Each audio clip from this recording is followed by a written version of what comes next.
Bonjour et bienvenue dans Parole d'expert en compagnie aujourd'hui de Christian Biteau, président de CVT Gestion et professeur à l'ESSEC. Monsieur Biteau, bonjour. Bonjour. Alors la politique de la Réserve fédérale américaine rassure les investisseurs. La croissance reprend aussi bien en Europe qu'aux États-Unis et les marchés se portent mieux. Est-ce qu'on peut vraiment évoquer une sortie de crise ou est-ce qu'on peut s'attendre à un retour de bâton à la rentrée? Alors, pour le moment, il faut bien comprendre la politique de la Fed, mais même M. Bernanke a été obligé de s'y reprendre à 2 fois pour bien expliquer son message qui était en fait très positif. Si les chiffres de croissance sont mauvais, il continuera à soutenir le marché par les opérations de quantitative easing, le QE3. Et si les chiffres sont bons, eh bien ils sont bons et c'est donc très bon pour les marchés d'actions. Alors tout ça nous reporte à la rentrée, effectivement. Qu'est-ce que l'on peut attendre à la rentrée? Je ne suis pas aussi optimiste que vous, mais raisonnablement. On a les États-Unis, tout d'abord, première puissance, qui pendant le premier semestre ont eu un rythme de croissance inférieur à 2%. Et pour le deuxième semestre, on devrait être au-dessus de 2%. Le dernier chiffre publié, l'indice Case-Shiller, le prix de l'immobilier américain, plus 12% en un an, c'est une hausse. Il faut remonter à 2006 pour trouver une telle hausse du marché de l'immobilier. Donc États-Unis, ça va.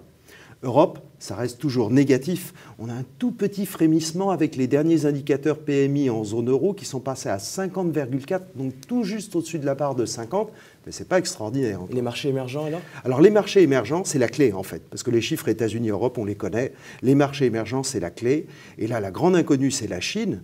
Dernière statistique pour cet été, c'est le FMI, qui n'est pas connu pourtant pour être très optimiste dans ses prévisions. Le FMI confirme une croissance à 7,75%, plus 7,75% pour la Chine en 2013. Et on est loin du crash landing, hein. Tout va très bien en fait. D'accord, mais on parle quand même d'un marché sous perfusion. Alors quels sont les risques de cette politique extrêmement accommodante? Est-ce qu'on en a vraiment besoin au final? Il y a des injections de liquidités.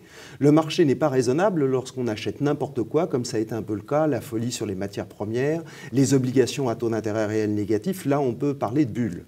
Mais quand on parle du marché des actions sur lequel on est assez positif, on achète des sociétés dont les résultats sont de belles leçons par rapport aux États.